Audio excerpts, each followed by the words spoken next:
दिमाग में मनुवादी जहर इतनी बुरी तरह से घोल दिया गया है कि आप आज इंसान को इंसान न समझकर बल्कि उसकी जाति के आधार पर उसकी तुलना कर रहे हैं। शर्म आती है। क्या फायदा आपका इतना पढ़े लिखे होने का, क्या फायदा आपका जज होने का। इससे तो बेहतर था कि आप अनपढ़ गवाह रहते, कम से कम आप इस तरह की स्टेटमेंट तो नहीं देते।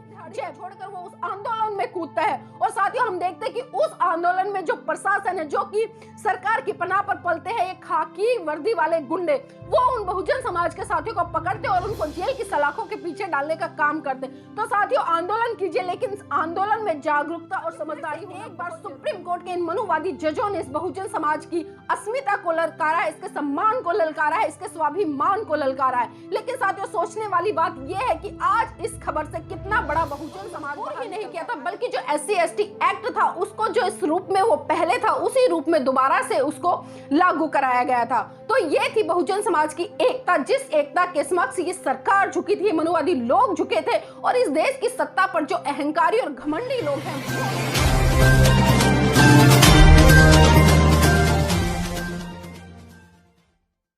जय भीम, नमो बुद्धाय। साथियों आज आपके बीच में एक बहुत ही महत्वपूर्ण विषय को लेकर हाजिर हूं। साथियों महत्वपूर्ण विषय कुछ इस तरह से है कि आपने कई बार देखा है कि इस देश की सर्वोच्च न्यायालय कई बार रातों रात बैठती है और रातों रात फैसले सुना देती है। और वो फैसले आप सबको पता है कि किस आधार पर होते हैं, किसके लिए होते हैं और क्यों होते हैं। जी हाँ साथियों, क्योंकि वो फैसले पूंजीपतियों को बचाने के लिए होते हैं, वो फैसले सरकार को बचाने के लिए होते हैं, वो फैसले सरकार की पनाह में पल रहे वो दबंग लोग होते हैं जो इस देश की सरकार को दूसरे पक्ष से चलाने का काम करते हैं। साथियों कल सुप्रीम कोर्ट की तरफ से एक ऐसी जजमेंट पास हुई जिस जजमेंट को सुनकर आपके कान खड़े हो जाएंगे। जी हाँ साथियों, सुप्रीम कोर्ट की उस जजमेंट को सुनकर आपके कान खड़े हो जाएंगे। मैंने बिल्कुल सही कहा। साथियों एक बार फिर सुप्रीम कोर्ट ने इस बहुजन समाज को, इस देश के बहुत बड़े तबके को ललकारा है और ललकारा ही नहीं बल्कि बहुजन समाज के गाल पर जोरदार तमाचा मारने का काम किया है।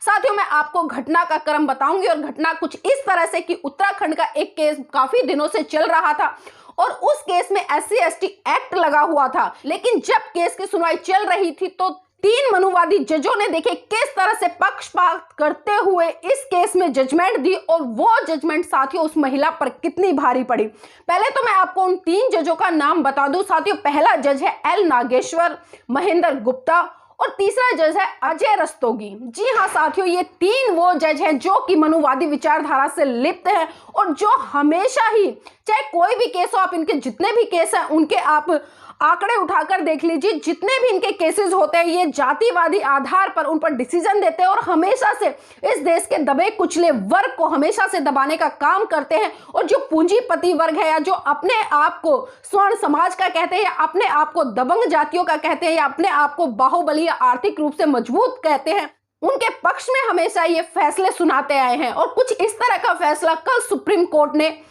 फिर से सुनाया और इस केस में जो सुप्रीम कोर्ट के जज हैं हेमंत गुप्ता, साथ ही उनकी जो स्टेटमेंट है उसको सुनकर आप चौंक जाएंगे कि उन्होंने इस केस में क्या स्टेटमेंट दी और किस उस स्टेटमेंट के आधार पर इस केस को रफा दफा करने का काम किया गया।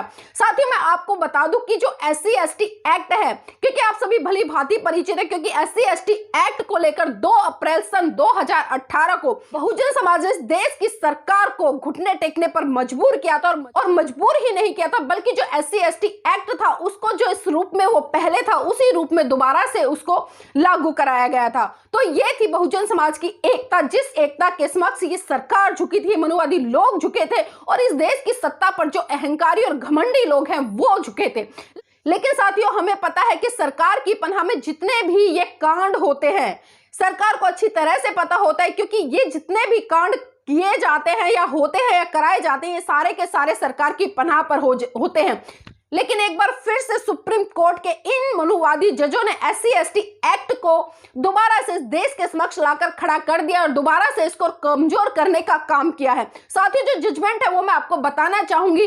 जो हेमंत गुप्ता है जो कि सुप्रीम कोर्ट के जज है, उन्होंने साफ साफ कहा है कि SC/ST एक्ट आप पर तभी लागू होगा जब उसका गवाह आपके सामने मौजूद होगा। लेकिन गवाह साथियों कौन होगा?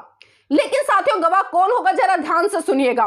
चाहे आप किसी बंद कमरे में आपके साथ में मार पिटाई हो जाती है, किसी स्वर्ण व्यक्ति के साथ में आपकी कितनी भी हाथापाई हो जाती है, वो आपको कितनी ही गाली गलौज करता है, वो आपको कितने ही जाति सूचक शब्दों से संबोधित करता है, अगर वहां पर गवाही देने वाला स्वर्ण समाज का कोई व्यक्ति नहीं होगा तो आप जो SC/ST एक्ट का प्रयोग करना चाहते हैं वो प्रयोग नहीं होगा और आप SC/ST एक्ट किसी भी स्वर्ण समाज के व्यक्ति पर नहीं लगवा पाएंगे। तो साथियों इस तरह की जो स्टेटमेंट है आप सोच सकते हैं कि किस आधार पर इन मनुवादी जजों ने दी है, क्योंकि साथियों इस देश में जो आजकल चल रहा है वो किसी से छुपा नहीं है। चाहे जाति के नाम पर देखो, धर्म के नाम पर देखो, क्षेत्र के नाम पर देखो या भाषा के नाम पर देखो, आज जो देश में तांडव इन लोगों ने मचा कर रखा हुआ है। आप देख रहे हैं कि आए दिन इस देश में किस किस तरह के डिसीजन लिए जा रहे हैं और जो न्यायपालिका जिसपे कि इस देश की बहुत बड़ी जनता विश्वास करती है, आज वो न्यायपालिका कहीं ना कहीं साथियों असंवैधानिक रूप से फैसले देते नजर आ रही है। चाहे उसमें हम राम मंदिर का मुद्दा उठाकर देखें, क्योंकि साथियों राम मंदिर का जो डिसीजन सुप्रीम कोर्ट के द्वारा दिया गया वो डिसीजन भी साथियों किसी भी आधार पर सही नहीं था, बल्कि एक तरफा जो मनुवादी मानसिकता है, जो हिंदुत्व की मानसिकता है, उसके आधार पर वो फैसला दिया गया। ना ही सबूतों के आधार पर किसी तरह से, ना ही किसी तरह का चिंतन और मनन किया गया और ना ही सबूतों को मद्देनजर रखते हुए जो अयोध्या मामला है, जो राम मंदिर का मामला है, उसमें डिसीजन दिया, बल्कि उसमें पक्षपात होकर एक तरफा मनुवादी जजों ने मनुवादियों के फेवर में ही फैसला दे डाला। और साथियों पहला फैसला नहीं है, बहुत सारे ऐसे फैसले हुए हैं जब इस मनुवादी न्यायपालिका ने मनुवादी लोगों के फेवर में फैसले दिए। तो साथियों आज फिर से एक बार इस मनुवादी उच्च न्यायालय ने, साथियों फिर से एक बार सुप्रीम कोर्ट के इन मनुवादी जजों ने इस बहुजन समाज की अस्मिता को ललकारा है, इसके सम्मान को ललकारा है, इसके स्वाभिमान को ललकारा है। लेकिन साथियों सोचने वाली बात यह है कि आज इस खबर से कितना बड़ा बहुजन समाज बाहर निकल कर आएगा, क्योंकि साथियों अक्सर आप देखते हैं कि ये लोग हमें टास्क देते हैं और हमें एक काम थोप देते हैं कि आप ये काम करिए और आप इन कामों में उलझे रहिए और इसकी आड़ में हम अपने बहुत सारे काम कर डालेंगे। और साथ ही जब से लॉकडाउन लगा है आप देख रहे हैं कि किस तरह से सरकार अपनी मनमानी कर रही है और सरकार की पनाह में जितने भी प्रशासनिक लोग हैं वो मनमाने तरीके से साथियों डिसीजन दे रहे हैं, मनमाने तरीके से काम कर रहे हैं। चाहे इसमें हमारे समाज की बहन बेटियों के जितने केस निकल कर आए, जितना उनके साथ में दुष्कर्म हुआ, या हमारे समाज के युवाओं को पीटा गया, या इस देश के बहुत बड़ा तबका जो कि मजदूर तबका है उस पर शोषण अत्याचार हो रहा है, या इस देश का जो किसान वर्ग है जिसका अन्न खाकर इस देश के जो ये राजनीतिक लोग हैं जो अपने मोटे मोटे पेट फुलाकर आज घूम रहे हैं, साथियों कहीं ना कहीं इस देश के बहुत बड़े तबके पर अत्याचार शोषण कर रहे हैं।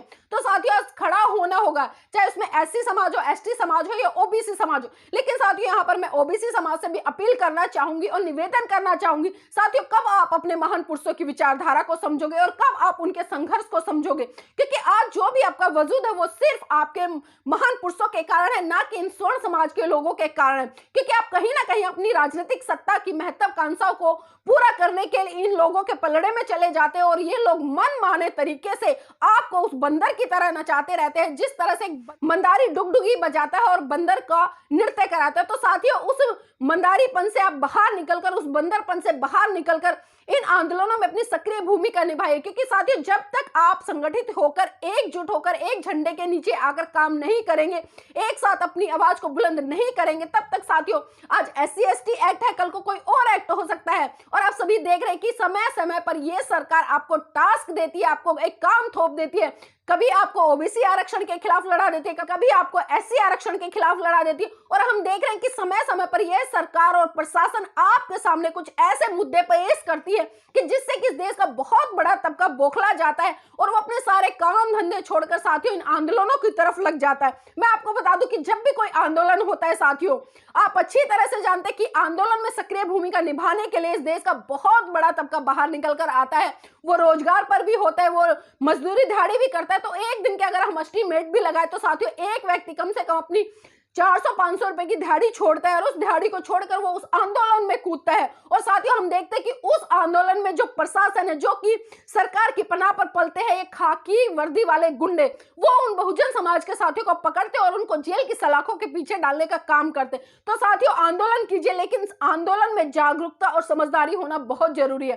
तो साथियों एक बार फिर से आप देख सकते हैं कि किस देश की जो सर्वोच्च न्यायालय है वो किस तरह से लगातार डिसीजन दे रही है और किस तरह से जो हमारे हक अधिकार है उनको साथियों तोड़ मरोड़ कर बिल्कुल कमजोर करने का काम करे। लेकिन मैं उन मनुवादी लोगों को साफ साफ बताना चाहती हूँ कि ये बहुजन समाज इतना कमजोर नहीं है कि उसको जब चाहोगे आप तब उसको अपने अनुसार झुका सको। मैं आपकी जानकारी के लिए बता दूं क्योंकि बहुजन समाज के लोग बाबा साहब की वो संतान है जिन्होंने भीमा कोरेगांव का परिचय देते हुए आप सबको बताया है कि मात्र 500 लोगों ने 28,000 पेशवाओं को मार गिराया था। तो आप बार बार इस बहुजन समाज को ललकारने का काम मत कीजिए, बार बार इस बहुजन समाज की अस्मिता से खिलवाड़ करने का काम मत कीजिए। आप जाग जाइए और जो आपका काम है उसको निष्पक्ष तरीके से कीजिए, ना कि उसमें जातिवाद, धर्म या क्षेत्र या ऊंच नीच के भेदभाव से आप कोई डिसीजन दे। आपका काम है देश की जनता को न्याय देना, और न्याय भी किस आधार पर? निष्पक्ष होकर, सबूतों के आधार पर न्याय देना। ये नहीं कि अगर कोई दलित समाज का व्यक्ति या SC ST व्यक्ति कोई पिट रहा है, अगर उसको जाति सूचक शब्दों से संबोधित किया जा रहा है, अगर वहां पर कोई सवर्ण समाज का व्यक्ति गवाह बनकर नहीं निकल कर आता है, वो ये नहीं कहता कि हाँ वास्तव में इसको जो जाति सूचक शब्दों से इस स्वर्ण समाज के व्यक्ति ने संबोधित किया था, तो आप उस पर SC ST एक्ट नहीं लगाएंगे। आप अपने इस दोहरे आचरण से बाहर निकलिए और जो आपका काम है उसको ईमानदारी से, पूरी निष्ठा से और निष्पक्ष होकर करने का काम कीजिए, वरना वो दिन दूर नहीं होगा जब 5 से महाराव ने 28,000 पेशवाओं को मार गिराया गया था। अगर ये बहुजन समाज अपनी पर आ गया ना, तो आपको बुरी तरह से रोडों पर धकेलेगा, और जो आपकी ये सरकार है ना, जिसके पनाह में आप मन चाहे काम करते हैं, इसको भी साथियों धूल चटाने का काम करेगा। इसलिए मैं यहाँ पर बहुजन समाज से भी अपील करना चाहूंगी कि साथियों संगठित हो जाइए, कि बार बार ये आपको ललकारने का काम करेंगे, बार बार ये आपकी अस्मिता को ललकारने का काम करेंगे, बार बार ये आपके स्वाभिमान को ललकारने का काम करेंगे। लेकिन जरूरत है साथियों संगठित होकर जागरूकता के साथ काम करने की।